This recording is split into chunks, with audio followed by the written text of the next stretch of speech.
Hello and welcome to Crux Investor. We had a great conversation today with Kerry Knoll. He's the chairman of Generation Mining. If you're into green investing, this could be for you. They've got palladium, platinum, copper, and gold. We talked through how they managed to pick up the project and how they're accelerating through to a 2021 feasibility study delivery. If you want our thoughts on the conversation, the plan, and indeed the company itself, you can find that at cruxinvestor.com/club, where you can also find detailed company reports. You can get commentary from experts from around the world on a variety of companies and commodities. Also training videos to help you with your diligence process, summaries of other interviews that we've done to save you some time. And you can join a thriving community of investors sharing their thoughts and ideas with each other in a nice, safe environment without trolling, abuse, or judgment. Wouldn't that be nice? So go and join them at cruxinvestor.com/club. We'd love your feedback too. So do give us a like, leave your comments below. We'll get back to absolutely everyone. And if you want to see what we talked about today, take a look in the description below. Hey, Kerry, how you doing? Good, great, thanks. Well, thanks for coming on the show. First time we've heard the story. First time we've spoken. Looking forward to this one. Palladium's a bit hot at the moment, isn't it? Yes, it's had a good run. Had a very good run. So where in the world are you? I'm in British Columbia, Canada, central British Columbia. Oh, very good. Whereabouts? I know some of the landmarks. Whereabouts? Just north of Kelowna, right on Lake Okanagan. Oh, beautiful. Beautiful. Good wine there. Wine ground. Yes, we're surrounded by wineries. There's a vineyard borders our property. It's nice. Good. The wine here has really improved even in the 5 years that we've been living here. Yeah, it takes a bit of time, doesn't it? I occasionally have a little bit of Lebanese wine that's 900 years old. So I think you've got a ways to go. Yes, we were in Lebanon a few years ago. We were surprised to see there was some decent Lebanese wine. Well, you know the story during the war there, that both sides, they agreed, we do not go into this zone where all the vineyards have been for 900 years. Both sides agreed that there was only certain places that they would actually engage. And so the wine was saved because of the history, I suspect. They had their priorities. They definitely did. They definitely did. Well, look, why don't you kick off and give us a 1-minute overview of the business, and then I'll pick it up from there with some questions. Okay, so Generation Mining is a relatively new company. We were formed in 2018. My partner in the business, Jamie Levy, who's the CEO, and I had a company called Pine Point Mining, which was taken over by Osisko Metals in 2018, and we spun out the exploration properties into Generation Mining. But we really went looking for the next big thing, and we decided then that it was palladium, and we started looking at palladium properties, and finally in 2019 we were able to get the Marathon project in Northern Ontario, which is the largest undeveloped palladium project in North America. Okay, brilliant. Thanks for that. I mean, definitely hot. Looking at the spot price for palladium, well, and platinum, I guess, and copper and gold. You picked all the right commodities there. So tell me how it came about. Obviously, I know you were looking for it, but given the history, in fact, it might be worth you explaining the history of this as to where the Marathon project first emanated from. Sure. So I was actually set foot on this property for the first time 35 years ago. Wow. I was working on. I was a writer then, and I was working on the big Hemlo gold discovery, which is in Northern Ontario, and it's produced 25 million ounces. It was a terrific discovery. And down the road from it, there was an old copper showing that a junior company started drilling, and and for the first time they assayed for palladium, and they discovered it had some palladium. But of course, palladium in those days was $200 or $300 an ounce, as was gold also. But nevertheless, it was too low grade. So they kept drilling, and then another company had it, and then another company had it, and finally by 2010, someone did a feasibility study on it, and it was considered quite promising. And an American company called Stillwater, which is the only palladium company in the United States, or was, they bought it. They paid over $100 million for it in 2010. And they were getting ready to put it into production, and then they decided that the feasibility study needed some work. So they did another feasibility study, which concluded that at then $600 palladium, that this was not a mine. And it's still not a mine at $600 palladium. But so Stillwater put it on the shelf Stillwater was acquired in 2017 by a company called Sibanye out of South Africa. And Sibanye took all of their development projects that they acquired with Stillwater and kept them on the shelf. They didn't do much work at all to advance them.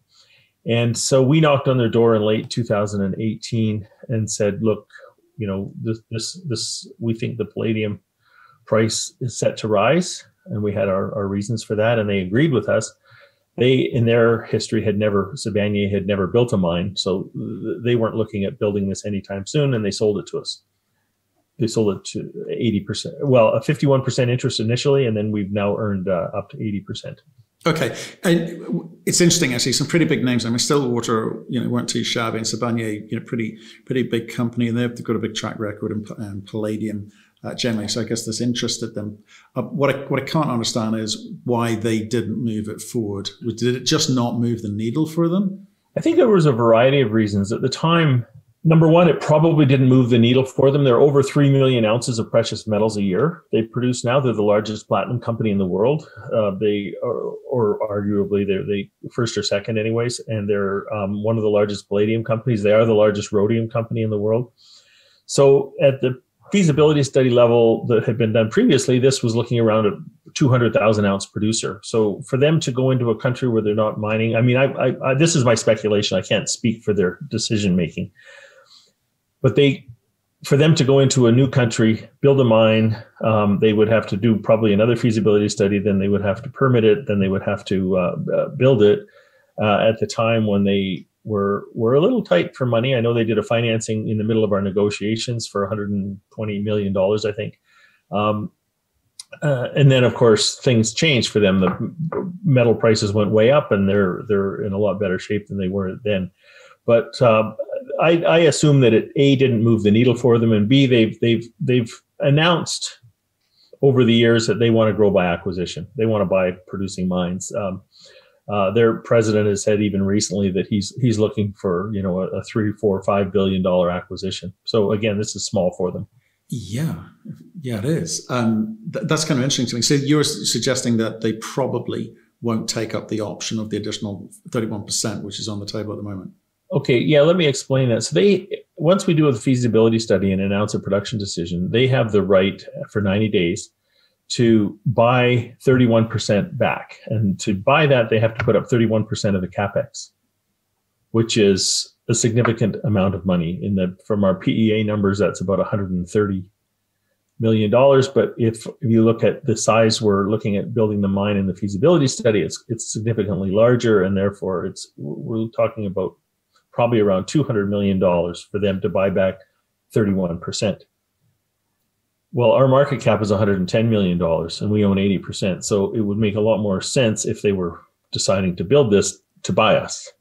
But I can't, again, speak for them. I can't say what they're planning to do. And I don't think that they've even decided or thought about it too much, because they want to see the feasibility study.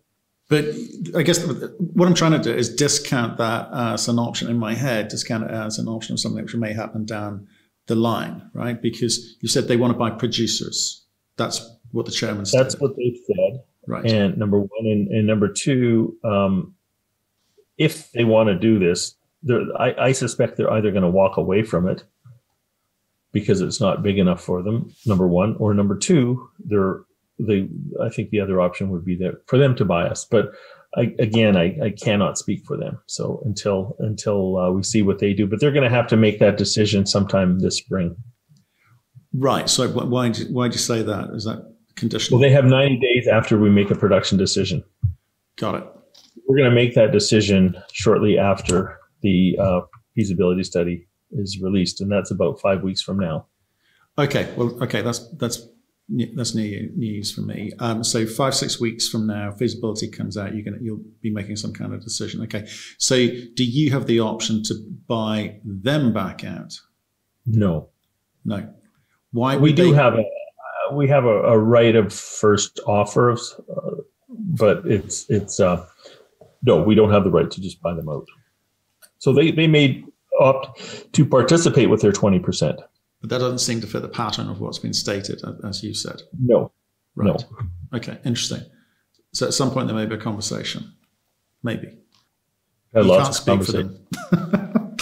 Okay, right. Okay, so I read some of them. Actually, there'd been 3 feasibility studies done by Stillwater. So was that on across different properties, or we talking specifically Marathon? Oh, all on the Marathon main deposit. So the first 2 were actually done by a company called Marathon PGM in 2008, and then they redid it in 2010 when prices were a little bit better. They did it, the first one, just before the crash in 2008. And then when things were looking pretty rosy in 2010, they updated it because they had done a lot more drilling and made it actually larger. And then they got taken over. And then in 2014 is when Stillwater did their 1 study, which was never released and has to this day has never been released. I mean, we have it, but it was never put out to the public. Right, and hence again, just asked. There's a lot of questions sent in. So hence you decided to go back and do a PEA because there's a bit more data, a report which hadn't been released, and you felt it was better to kind of step back and get a firmer understanding for you guys. So there was some question in 2014 when Stillwater had it about the resource being valid or not. We don't really understand that. So we decided when we got the property to go back to the original drill results and start all over and redo the resource. And our numbers came in very close to the original ones. So the resource was valid. That was number 1. Number 2, we decided to do a PEA because we wanted to figure out a couple of things. One is can we build this smaller? Because they were looking at 9 million tons a year. We thought, well, we're a junior company. We would like to, does it work at 5 million tons a year? And it did. It worked beautifully. So we were hearing loud and clear from some of our investors that we wanted to keep the capex down to a manageable level. But that was still when palladium had a 2-year trailing average price of $12.75 an ounce. Well, palladium is, as you know, well over $2,000 an ounce, and therefore a larger capex doesn't look quite as scary today as it did a year ago. So we decided to look at. For our feasibility study, we went back and looked at all the different sizes and what size what is the best economic return? And it turns out that's closer to 9 million tons a year. So we haven't finalized the number yet. We're in the process of doing a few more trade-off studies, but we're very close to it. And it is going to be significantly more than the 5 million tons a year. And just so people know, if they're looking at tons per day, 5 million tons a year is 14,000 tons a day, and 9 million tons is about 25,000 tons a day. So that's what we're looking at. Okay. When you've done that feasibility study, what do you do next? Do you follow convention and you go, let's get a bankable feasibility study done? Or you think at that point, we've got enough to actually go and have conversations about seeing who will finance this, how this thing gets financed at even 9 million tons? So this is a bankable feasibility study that we're doing. Right. Sorry. Technically, because of the mining regulations in Canada, we're not allowed to use that word bankable, even though some people do, because there's no technical definition of what a bankable study is. But this is a bankable study. It's done by, the lead on it is a company called G Mining, who is famous. They built Osisko's Malartic mine. They built Lundin Gold's Fruta del Norte mine. They've built big mines, open pit mines all over the world. So, and we decided to go with them because they're regarded as one of the best. And also Drew, our chief operating officer, had a good relationship with them, having worked with them on the expansion of Detour Lake a few years back when he was a senior executive at Detour Gold. Right. So what's making this? Obviously, metal prices have increased, and certainly all the ones that you were talking about have increased. But what are the other components here? You mentioned open pittable there. I mean, that's obviously going to save a little bit of money too. But how meaningful is it when it comes to what you're doing? Well, open pit is important for a couple of reasons, but the main one being time. If you look at time in being money, the underground projects, Platreef Friedland's company has a beautiful deposit in South Africa, and they've been trying to get at it for 5 years, shaft sinking. They haven't really announced even when they're going into production yet. It's just a long timeline. Platinum Group Metals, another company with a great deposit in South Africa. they're talking about 6 or 7 years once they start to getting into full production. Well, we can get into production in less than 2 years after we start construction, as little as 18 months. And that's the benefit of having an open pit, because the material is right on surface. It comes to surface. So we believe that we will be in full production in this cycle, and I don't believe there's another palladium mine anywhere in the world that can say that. Yeah. So you asked what is next after the feasibility study. So there's two main components. The number one being permitting. So let me talk a little bit about permitting. Fortunately for us, the previous owner, Stillwater, did 2 years and spent a lot of money permitting. They did all the studies, they did a lot of work, and that's all money in the bank that we don't have to redo. We have to update it. And so we're taking their 32,000 pages of files and updating them. And we're almost finished that process. We're going to be finished that hopefully by the end of February. And at that point, we submit to the government. And there's many different permitting methods in Canada. It's quite a complicated business here.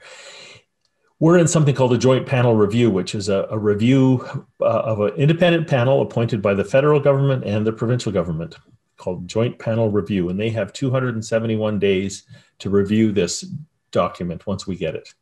And at that point, they make a recommendation to the two ministers, federally and provincially, and say whether this project should go ahead or not. And they look at everything from, the environment to community relations to the benefits to the world of this product. They look at everything, right, and make a recommendation. Okay, so that's all the, when you say local communities, you're talking about all the First Nations, local towns. First Nations and the local towns. Okay, fine. So that's environmental wrapped into one. I just wanted to, I did mean to, before we go on too far, is with regards to when you've got kind of polymetallics, the metallurgy becomes really, really important to understand. So, what's been done to date, what more has got to be done in terms of optimizing recoveries from the open pit? Okay, so there has been a tremendous amount of metallurgy work done on this project, but as you clearly know, it's almost never totally done. And so when we reviewed this, we used the metallurgy from the previous feasibility study in our PEA a year ago, but then we brought on a fellow by the name of Steve Haggerty, and Steve was a metallurgist, and he was vice president of operational support for many years at Barrick.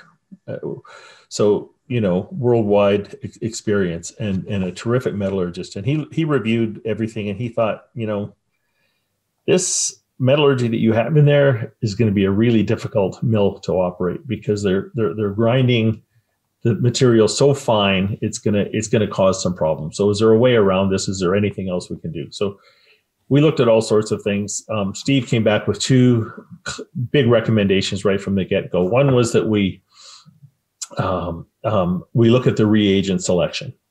Reagents are something that chemicals that you put in with the ground up ore to make it float, the minerals float better. And he went to the companies that make these and researched these and supply these, and found that they have improved them since the last feasibility study. And so we tried some of the different chemicals, and lo and behold, they work better. The other thing he looked at was introducing something called a flotation reactor, which is it's just flotation is the main way you get metals out of ore other than gold. So flotation is a technology that's been around for well over 100 years, and it hardly changed. Other than reagents changing, it hardly changed in 100 years, until these guys, Canadians, came along in about 2010 and started experimenting with new ways to do it, and came up with this flotation reactor, which we are introducing to our project. Now, it's not brand new technology. It's being used by Vale, it's being used by BHP, it's being used by Freeport. It's in 200 mines now all over the world. It's been around commercially for about 7 or 8 years now. And we have the advantage, and a lot of mines are actually now replacing their old flotation with this new stuff, because you get better recoveries and it uses less energy. So there's a number of benefits from it. So we did those two trade-offs. We discovered that we can go with a much larger grind size. So A, that saves us money milling, and B, it's easier to handle, and C, we're able to get better recoveries by using this new technology. So our recoveries have gone from 83% on palladium to about 87%, and up to now to 93% on copper.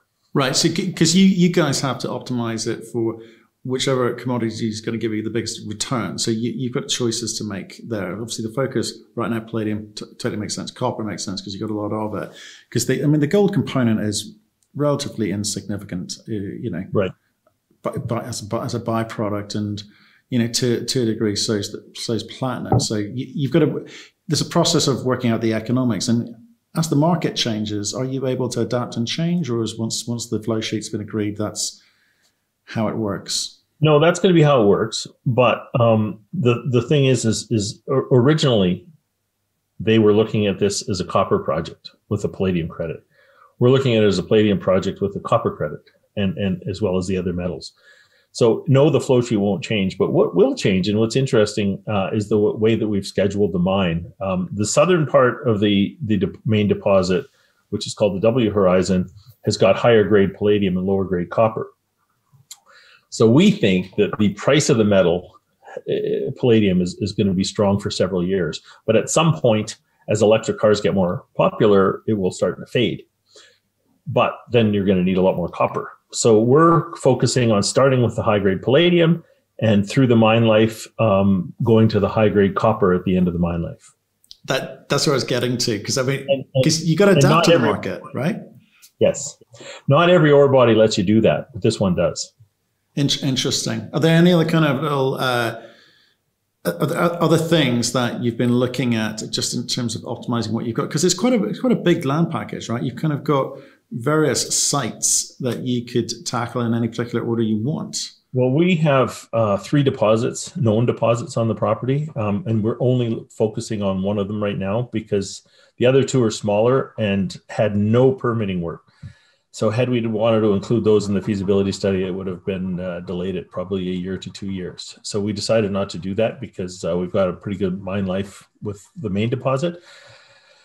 That said, we continue to explore, and the main reason we're continuing to explore is that this deposit is our PEA is a 1.24 grams palladium equivalent per ton, which is favorable compared to a lot of these open pit gold deposits, which can be as low as 0.08 grams or 0.09 grams. We're a little higher grade, but still we're on the low end of the grades in terms of worldwide. So we are looking for high grade. So we continue to drill.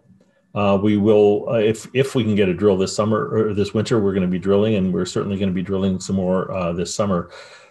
There was a rock found on this property a few years ago that graded almost 200 grams palladium per ton, as well as 9% copper. And it came from somewhere. And we don't know where it came from, but we're looking. Because if you can find a small, even if it's a small, very rich underground ore body to supplement the lower grade open pit, you're gonna do even better. And so we're looking. We haven't found it yet. We have found some pretty decent underground grades, certainly grades that are comparable to the only other palladium mine in Canada, which is Lac des Îles, which runs around 2.3 grams underground mining. We've been getting some grades as high as 5 and 6 grams palladium equivalent underground. So, but those are not going to be part of the feasibility study. Those are for the future. Right. So how does this thing get financed? Because as you've already stated, the market's changing somewhat. Obviously, EV revolution.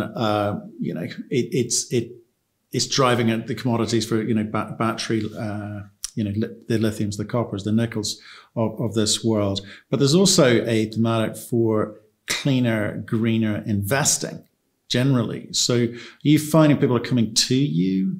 Because because the strange thing is you've got some pretty big numbers now. The copper number, huge, over £1 billion. Palladium number is big, but you're a 100 million market cap company. What are people missing? Well, I don't know 100%, but one of the things I suspect is that we don't have a feasibility study yet, and I think that people want to see that validated. That's probably number one. Number two is, yes, they're probably questioning whether we have the ability to build it. And we will have our work cut out for us on financing, but we also think we're capable of it. So there's so many different ways to finance mines these days. We're talking with, for example, a smelter, international smelting company that is talking about possibly loaning us 60% of the money to build this mine. We're talking with streaming companies, and they have been, a couple of them have been fairly aggressive talking to us, and there's no royalty on this deposit. So streaming is a very, very positive way of financing. And we're looking at possibly streaming the gold and the platinum and keeping the copper and the palladium for ourselves. You know, those are some different options. So we could add a big component. So there's debt, there's streaming, there's obviously equity, and there's also partners. We are talking with some potential partners. That's not our preferred route, but that is also an option that could be on the table. And there's some private equity companies that have kept in touch with us throughout this whole process. So we have a lot of different options. And then, of course, we may be acquired. That's not our preference. Our preference is to build this because we think it'll be worth a lot more money for our shareholders. Built. The only other palladium mine in Canada was called Lac des Îles, and it was acquired by Impala for $1 billion, Canadian dollars, in 2000 and I'm saying 18 or 19. It was acquired. It's about 200,000 ounces a year. It had a 7-year mine life left, and palladium was at $1,500 an ounce when they acquired it. So that had to be 2019. So if that was worth $1 billion at $1,500 palladium, I think a built mine by us, larger, much longer mine life, state-of-the-art equipment, would be worth probably $2 billion to the market. So if we can build this, our shareholders are going to do very well. So that's our preference. But again, I can't say someone might make a bid for us along the way. And I can certainly see that a gold mining company would be interested in greening up their product line by adding, and these are precious metals, but by adding the greener precious metals to their suite of, and then of course the other potential, another obvious potential is of course the South African mining companies that want to diversify internationally to safer jurisdictions. And where they can. Yeah, I mean, I know that they're big on the palladium and platinum down there, and they've got the experience to build mines too. Yes. Who on your team has got the experience to build this out? Well, I've started 6 companies in my career from scratch. 4 of those got to production. The other 2 got sold before at the feasibility stage. So I've been through it before, not as the operator, but as the financier.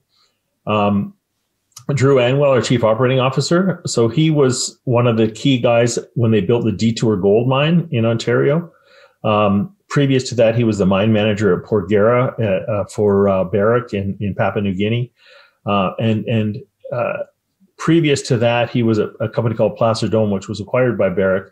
And for them, he did several startup mines. So he's probably built a half a dozen mines in his career. So he's our chief operating officer. And so between the 2 of us, and we've got 2 directors also who have hands-on experience building mines. So they serve in an advisory role to us. One of those is Cashel Meager. He's the chief operating officer at Hudbay. The other one is on the accounting side is Paul Murphy, who's the chairman of Alamos Gold. Okay, so you definitely don't feel you need a partner to come on board to help you build this thing. You've got the team to do it. That's what you're saying. We think we have the start of the team to build it. Obviously, we would have to flesh that team out in order to, if we're going to be building it ourselves. So we have on the timeline, we expect our goal is to get our permits about a year from now. So we've been at it. We think that we can get it a year from now. So that gives us that year to do 2 things. One is to arrange the financing. The second one is to do the detailed engineering, which you need to have in order to start building. And if that takes 6 or 7 months. So we don't want to wait on that until we have our permits. We want to start that this year as well. And We have about $13 million in the bank.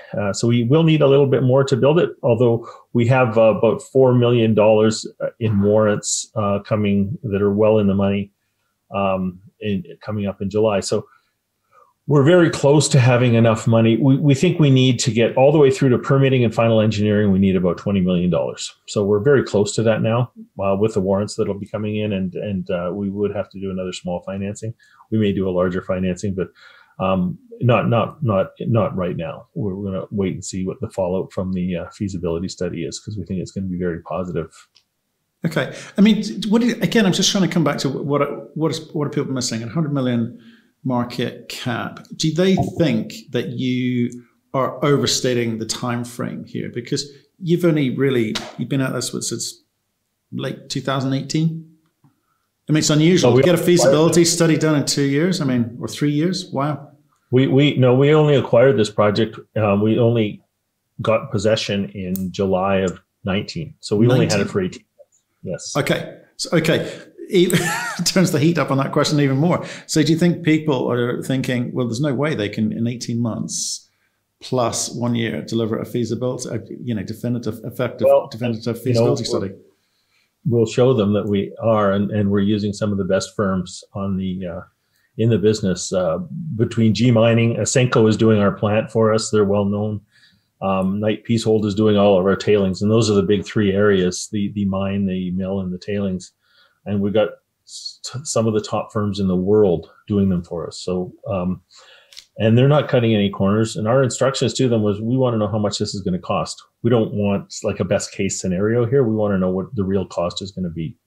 Interesting. Well, I appreciate your time today, Kerry. Like I said, news story. You seem to have done a lot very quickly. A few more deliverables to go, but once you get those over the line, I think people will start paying attention here. Yeah, well, a typical company at our stage of development trades somewhere between 30 and 50% of their net present value discounted. We're trading at less than 10. So we think that we will be re-rated. If you look at the famous Lassonde curve, we're kind of in that trough that shows up around the feasibility study time. So we're going to have that if people believe that we can get our permitting and our financing together. And I mean, I've raised money before. I've probably raised $1.5 billion in my career. The companies that I founded, one company in particular, Thompson Creek, we raised $700 million in 2006. So I mean, I can raise this money. There's no question. And there's way more options for raising money today than there were back then. In those days, it was debt and equity. That's all you had. Now you have streaming and private equity, and you have offtake partners, and countries actually, they know that they need palladium in order to continue to build cars. People don't really turn that to mind, how important it is. But it's one of the few metals that you cannot build a car without today. Appreciate your time, Kerry. Stay in touch. Let us know how you're getting on. I'm excited to hear what's coming up in 2021. Well, I appreciate your questions. They were good.